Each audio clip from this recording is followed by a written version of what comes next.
The people who knew him best are remembering the former senator as a man of faith and principle. And News 8's Kent Pierce shows you friends say those principles always came before politics.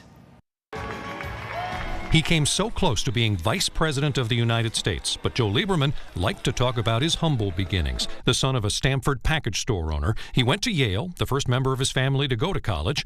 After law school, he got elected to the state Senate and went into law practice in New Haven with Jim Segaloff. And that went on for a number of years through the time that Joe was elected to the Attorney General's position. And they stayed friends after Lieberman pulled off an upset victory over Lowell Weicker for the U.S. Senate, and in 2000 when Al Gore picked Lieberman as his running mate.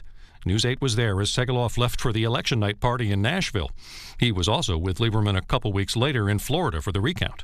It was just exciting. Here with us is the Lieberman group going to be counting Chads. Were it not for a few hundred of those Chads, Joe Lieberman would have been the first Jewish vice president of the United States. And Lieberman's religion was very important to him. He was committed to that.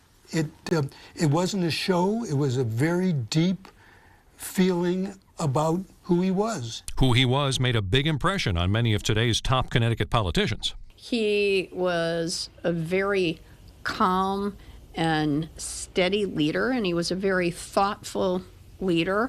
Joe Lieberman could disagree and remain smiling. I wouldn't be Attorney General if not for Joe Lieberman's support and encouragement over most of my life. Understanding the power of the institution to help make a difference in people's lives.